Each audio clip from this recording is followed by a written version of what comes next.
Hello, my name is Laura Benoist, and I'm the director at the McDonnell International Scholars Academy here at Washington University.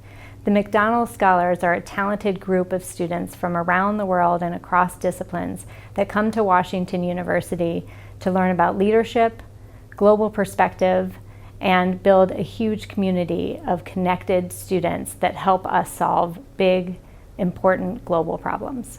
The Mark S. Wrighton Alumni Award was conceived to recognize McDonnell Academy alumni who have gone on to do great work within their careers and have stayed connected here at Washington University. It's an award that allows our alumni to give back to the community and to our scholars. This year's Mark S. Wrighton Alumni Award winner is Dr. Manoranjan Sahu. He is a leading expert in aerosol and air quality research in India, making groundbreaking contributions to energy, climate, and environmental fields. His innovative work has developed a comprehensive approach to air quality monitoring and control, utilizing smart technology, low-cost sensor networks, and advanced scientific techniques to improve the environment in India and beyond. Dr. Sahu, welcome back to Washington University. Thank you so much, Laura. Thank you so much. It has been a while since you've been here. Tell us a little bit about your career since you graduated from WashU. So I graduated from Washington University in 2006 and then went to University of Illinois at Urbana-Champaign to do a postdoctoral research. Then after completing my postdoctoral research, I went to work on corporate companies, a couple of more companies. One in the solar energy company and the second one is in the petrochemical company. I worked for more than 6 years before I shifting to IIT Bombay in academics. And currently I'm associate professor at IIT Bombay in energy, in environmental science and in engineering department. What is it like going back to your alma mater as a faculty member? It is very exciting to go back and join the same department where I was a student. And joining as a faculty is entirely different from a student. And most importantly, the knowledge I gained at Washington University during my PhD, as well as my work experience in industry, that really helped me to get started and try to do a lot of good work, and which would not have been possible without my experience in industry as well as my experience at Washington University. Did the McDonnell Academy help prepare you for the career that you've taken?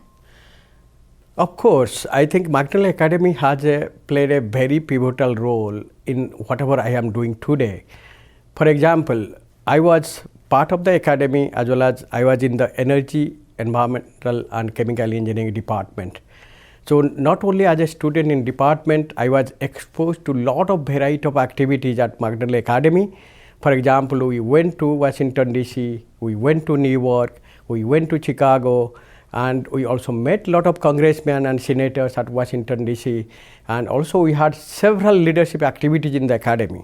And that has really expanded my vision and expanded my global perspective on how to take the problems and think in a holistic manner.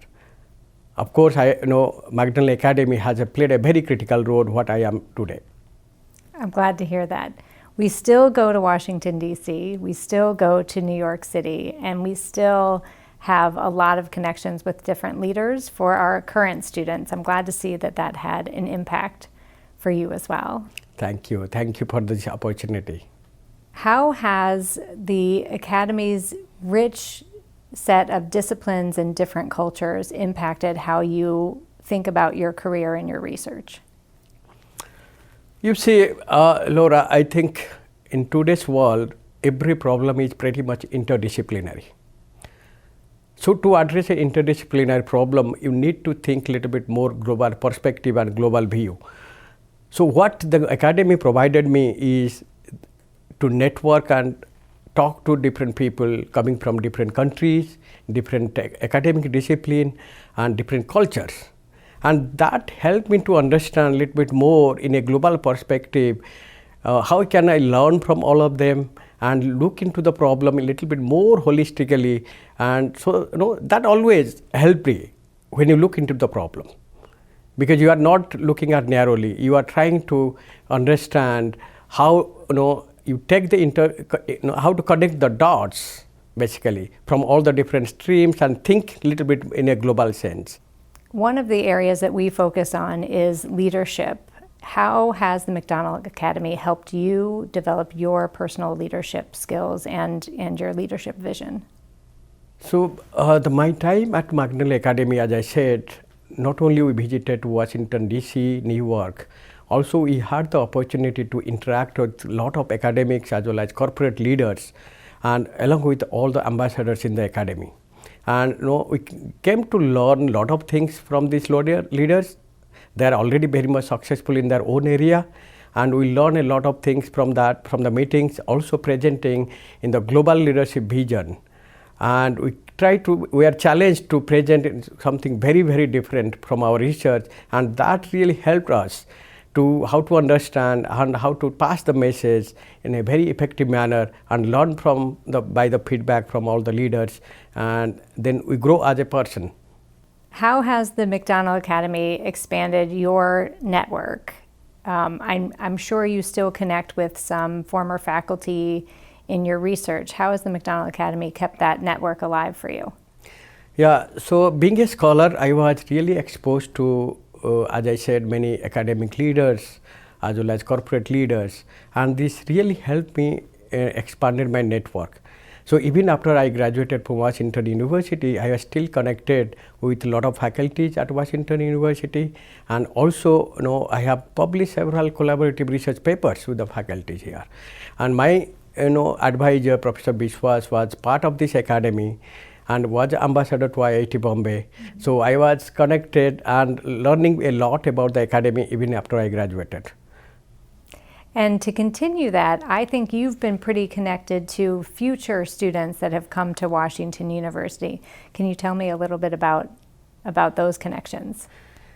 So when I was a faculty at IIT Bombay, so some of the scholars from IIT Bombay, they were trying to make a decision whether to come to Washington University or go to other universities because they had multiple admissions, and then I tried to provide all the information at Washington University as well as McDonnell Academy. At the same time, also some cases also I was also gone to University of Illinois, where the students had also admission from there. Okay. So after discussing with me, they realized that probably going into McDonnell Academy as part of Washington University is the right choice. And even the students have come back after that and have thanked me that you have given a right advice. Thank you so much for that. So this is, and also several other students keep on coming to the IIT Bombay and try to meet when they come to India and try to discuss about their research and try to get some feedback, because I had worked in industry and I'm currently working on academia. So these are those kind of some of the different interactions I had with the various future scholars as well as the current scholars in the academy.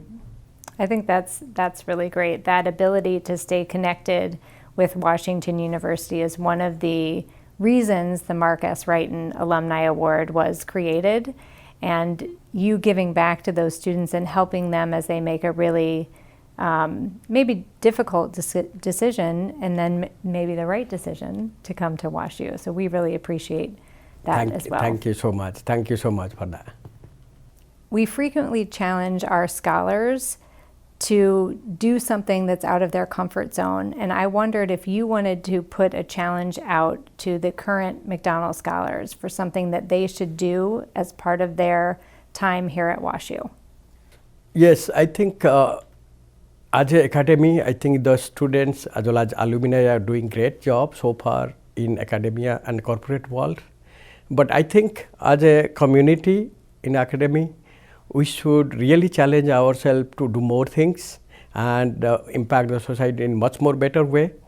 For example, my advice to the PhD scholars would be really to think really very clearly in the very beginning the kind of problems you are very passionate about, and try to work on the way so that you can end up your PhD, you can come up with a deep tech startups or something which will have much more bigger impact and to solve a societal problem.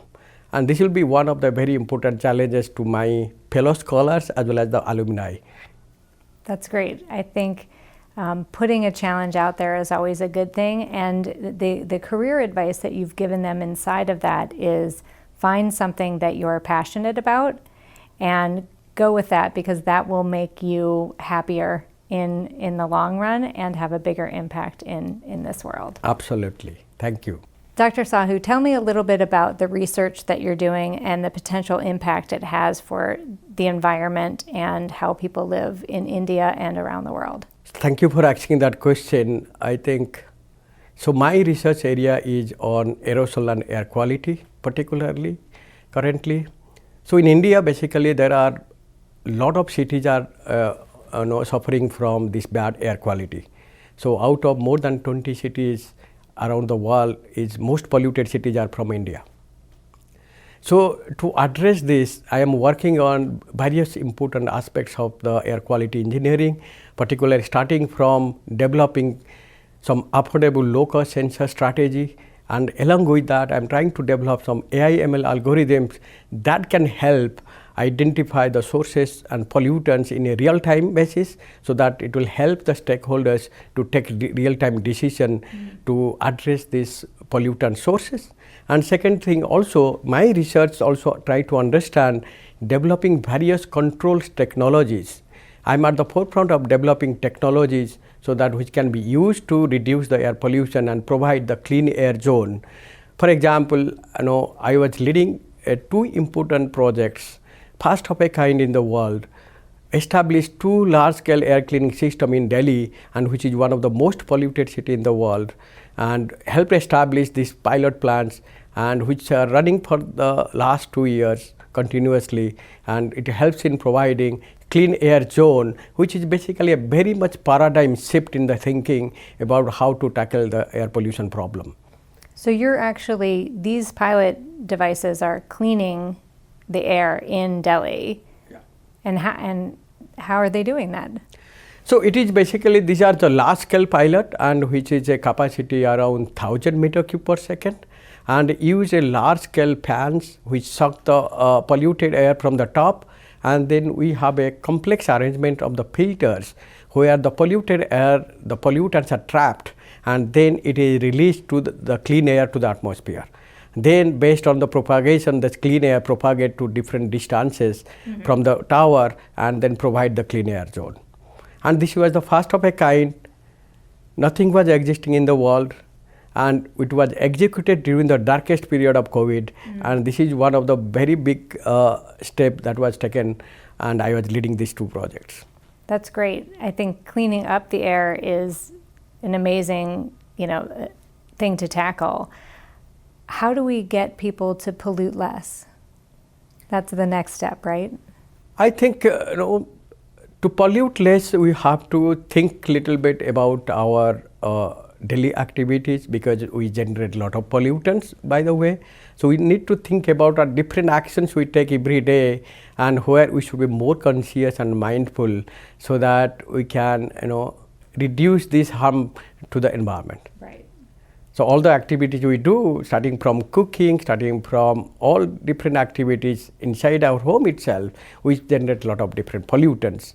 And we have to be very mindful and try to avoid the activities or reduce where we emit a lot of pollutants to the atmosphere. And then add in your pilot project and clean the air that's out there. We might be on a good pathway for the future. Yes, it can be, but it has been demonstrated that this technology can be very, very helpful. But considering this is the first of a kind, very first time it was executed, then there is more detailed techno-economic evaluation has to be done to understand the viability of this.